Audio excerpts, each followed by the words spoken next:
Assalamualaikum warahmatullahi wabarakatuh. Berjumpa lagi dengan mata pelajaran pendidikan kewarganegaraan.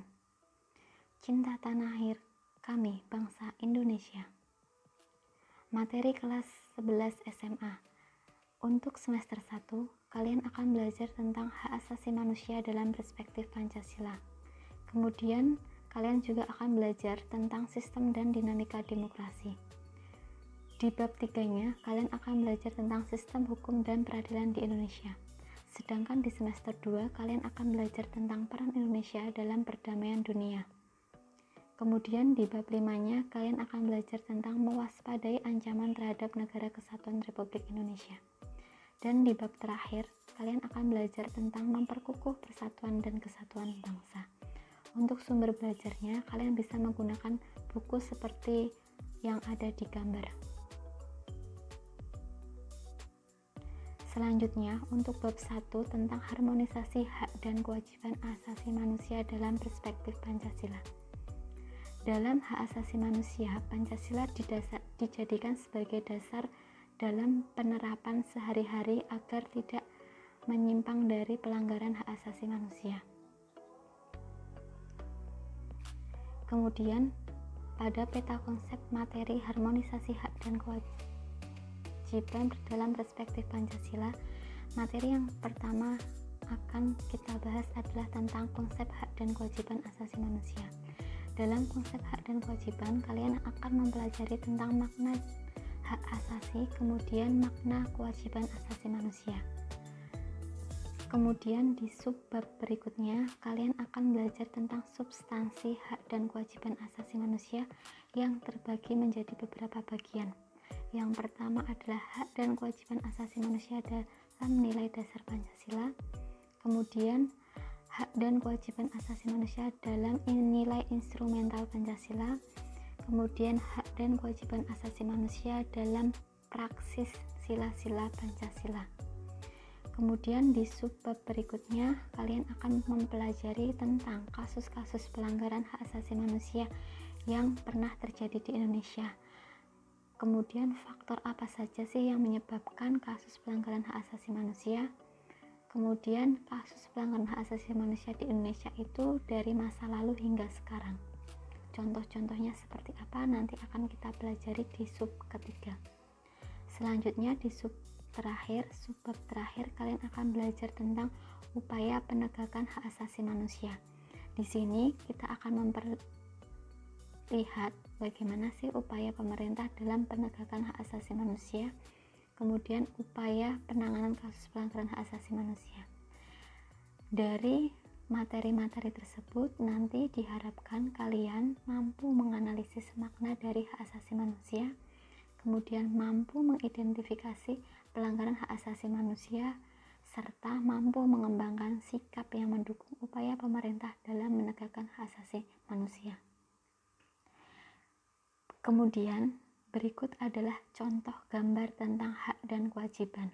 Kalian bisa amati ya untuk gambar bagian kiri dan kanan. Ini ada perbedaannya. Untuk bagian pertama di sini ada hak, ada kewajiban. Hak dan kewajiban itu harus seimbang. Jika hak dan kewajiban itu seimbang, maka yang terjadi adalah ketertiban.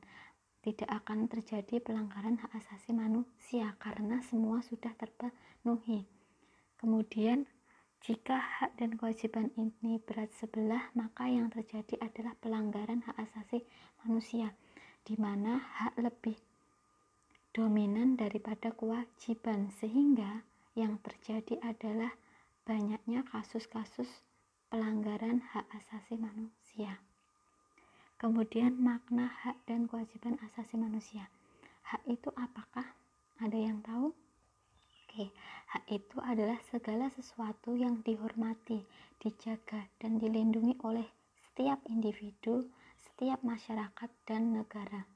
Sedangkan kewajiban adalah hak yang tidak bisa diabaikan dan wajib dilaksanakan demi tegaknya hak asasi manusia. Contohnya, ketika kalian berjalan di trotoar, sedangkan ada motor yang menggunakan trotoar. Artinya motor orang yang mengendarai motor itu sudah melanggar hak dari pejalan kaki. Itu contoh kecilnya. Nanti kita bahas di selanjutnya. Kemudian pengertian hak asasi manusia. Hak asasi manusia sendiri adalah hak yang melekat pada diri setiap manusia, yang bersifat kodrat dan fundamental sebagai anugerah Tuhan yang perlu dihormati, dijaga, dilindungi oleh setiap individu, masyarakat, dan negara. Artinya, semua makhluk manusia ini memiliki hak karena hak diberi oleh Tuhan. Selanjutnya, pengertian hak asasi manusia menurut Undang-Undang Nomor 39 Tahun 1999.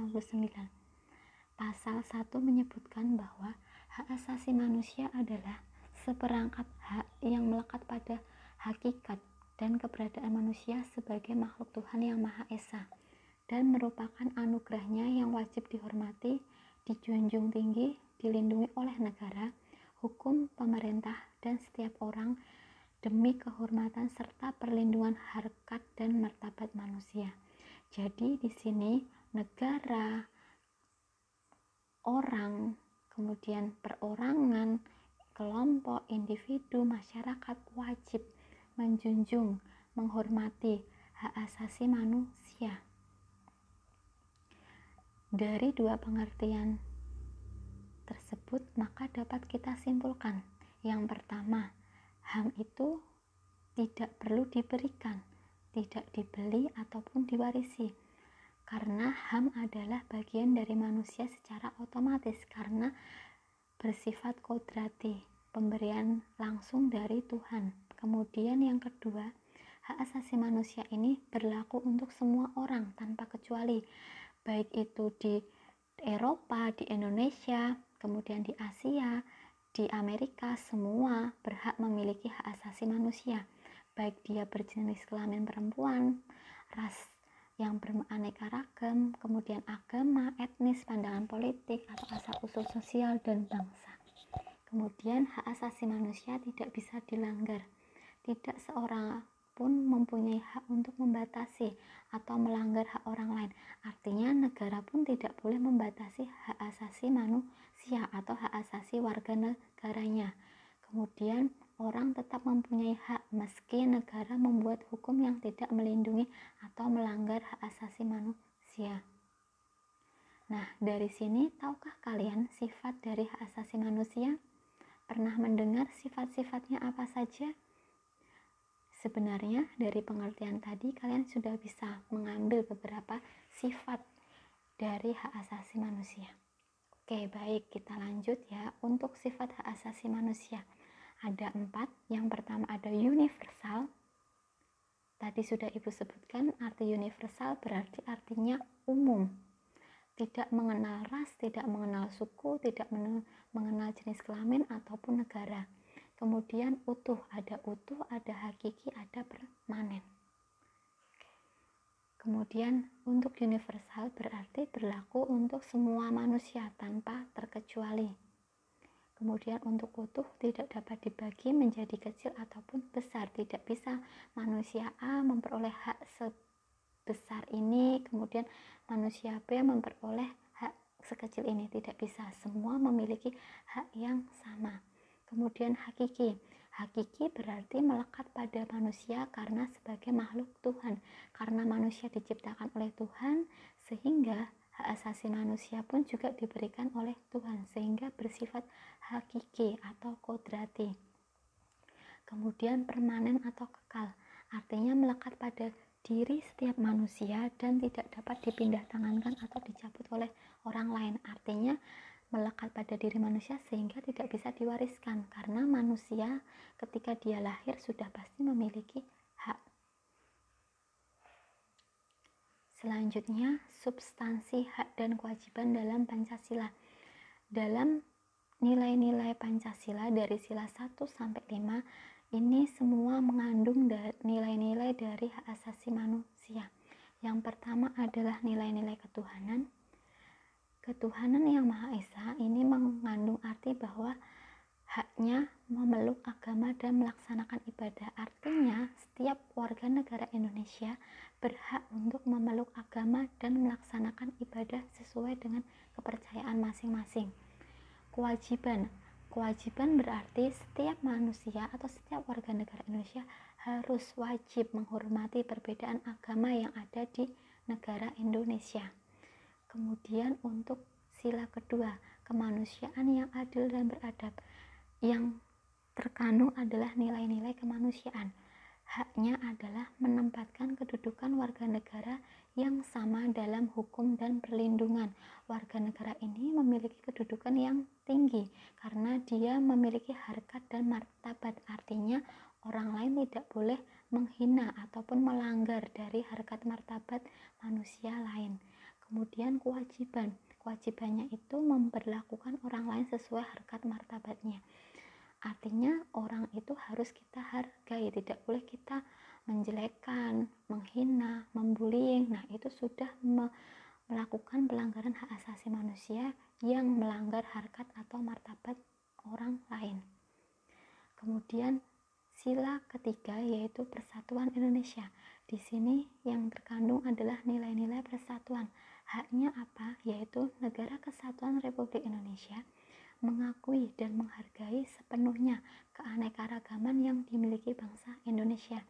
Nah, kita tahu bahwa Indonesia adalah negara yang memiliki keanekaragaman budaya, adat, istiadat, agama atau biasa kita sebut dengan masyarakat multikultur. Sehingga dari adanya keanekaragaman budaya, adat ataupun ras ini menjadikan kita harus bisa menghargai keanekaragaman yang ada di negara kita. Kemudian kewajibannya berarti kita harus rela berkorban dan menempatkan kepentingan pribadi di atas kepentingan golongan. Kita tidak boleh mementingkan diri sendiri. Kita harus sama-sama saling menghargai, saling membantu terhadap masyarakat lain, terhadap orang lain, terhadap warga negara lain. Selanjutnya sila keempat, kerakyatan yang dipimpin oleh hikmat kebijaksanaan dalam permusyawaratan perwakilan.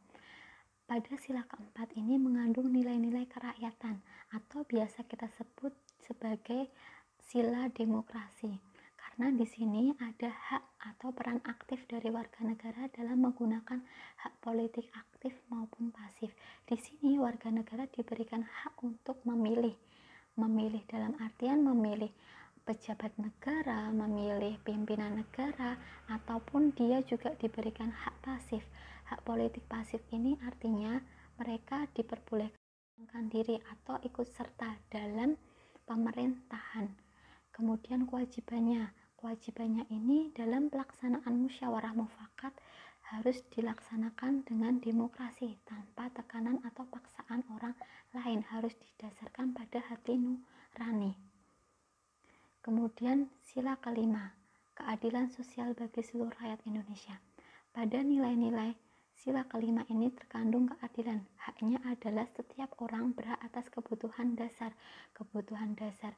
baik kebutuhan dasar politik, pendidikan, kemudian budaya, ekonomi. Nah, di sini kewajibannya adalah dilakukan penghapusan bentuk diskriminasi. Artinya tidak boleh memandang orang dengan perbedaan, misalnya orang Jawa, orang Kalimantan, orang Sumatera, itu tidak boleh karena di sini kita memiliki kedudukan yang sama di muka hukum, di muka pemerintah ini kita memiliki kedudukan yang sama sehingga dilakukan penghapusan bentuk diskriminasi. Kemudian hak dan kewajiban asasi manusia dalam nilai instrumental Pancasila. Ini ada aturan-aturan yang berkaitan dengan hak dan kewajiban asasi manusia. Yang pertama adalah Undang-Undang Dasar 1945. Di sini Undang-Undang Dasar 1945 adalah dasar negara sehingga memiliki kedudukan tertinggi dan di situ dijabarkan pasal-pasal khusus tentang hak asasi manusia, yaitu pasal 28A sampai 28C. Yang isinya ada hak hidup, hak untuk melanjutkan keturunan, hak untuk memperoleh pendidikan, hak untuk memperoleh pekerjaan. Nah, nanti kalian bisa pelajari secara langsung dengan membuka Undang-Undang Dasar 1945 hasil amandemen. Kemudian di bagian berikutnya itu ada TAP MPR nomor XVVI atau nomor 27 garis miring MPR, itu ada P-nya ya, Ibu belum mengedit. Kemudian ada garis miring 1998 tentang hak asasi manusia.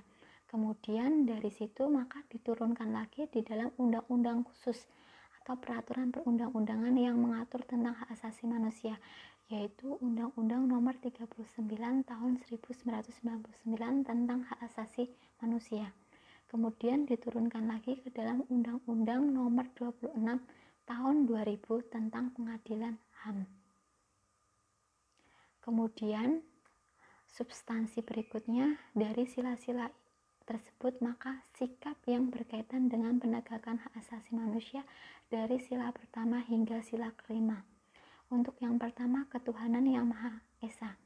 Nah, dari sini kita lihat sikap yang perlu kita junjung adalah hormat, menghormati, dan bekerja sama antar umat beragama, sehingga terbina kerukunan hidup, saling menghormati, kebebasan beribadah sesuai agama dan kepercayaan. Contohnya, jika di kelas kalian itu ada beraneka ragam agama, maka kalian harus bisa menghormati. Yang misalnya yang beragama Muslim sedang berpuasa, artinya yang tidak sedang berpuasa harus menghormati.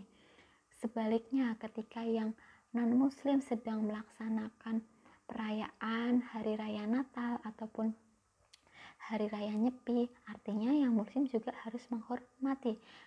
Kemudian kemanusiaan yang adil dan beradab, mengakui persamaan derajat, hak, dan kewajiban antar sesama manusia. Jadi kita harus mengakui harkat dan martabat orang lain, harus menghargai. Kemudian tenggang rasa kepada orang lain. Kemudian yang sila ketiga, persatuan Indonesia. Di sini yang kita timbulkan adalah rasa nasionalisme, cinta tanah air dan bangsa, rela berkorban untuk kepentingan bangsa dan negara, harus mementingkan kepentingan kelompok di atas kepentingan individu. Kemudian sila keempat yaitu nilai kerakyatan yang dipimpin oleh hikmat kebijaksanaan dalam permusyawaratan perwakilan. Di sini sikapnya yaitu mengutamakan kepentingan negara dan masyarakat, menerima dan melaksanakan setiap keputusan musyawarah. Jadi ketika ada hasil dari keputusan, kita harus menerima dengan legowo atau dengan ikhlas. Kita tidak boleh saling beradu argumen yang sebenarnya itu akan menimbulkan kerusuhan ataupun menimbulkan ketidaktertiban. Kemudian keadilan sosial bagi seluruh Indonesia, yaitu menjaga keseimbangan antara hak dan kewajiban serta menghormati hak-hak orang lain. Kemudian ada faktor penyebab pelanggaran hak asasi manusia. Ada dua, faktor internal dan faktor eksternal. Kita lihat untuk faktor internal.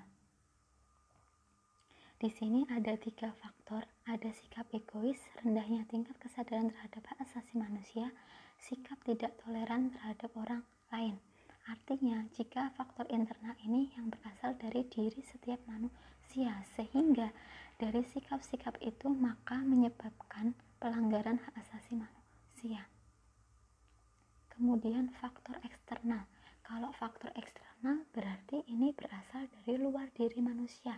Contohnya, penyalahgunaan kekuasaan, yaitu menggunakan kekuasaan dengan tidak semestinya. Ketika diberikan jabatan, seseorang itu menggunakan dengan sewenang-wenang atau otoritas. Artinya dia sudah menyalahgunakan kekuasaan.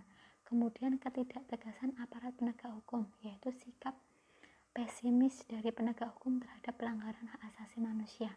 Karena dianggap itu hal kecil, kemudian kasus tersebut tidak dituntaskan. Nah, itu sudah melanggar atau sudah ada ketidaktegasan aparat penegak hukum dalam menangani kasus pelanggaran hak asasi manusia. Kemudian penyalahgunaan teknologi, yaitu memanfaatkan kemajuan teknologi untuk tindakan yang merugikan orang lain.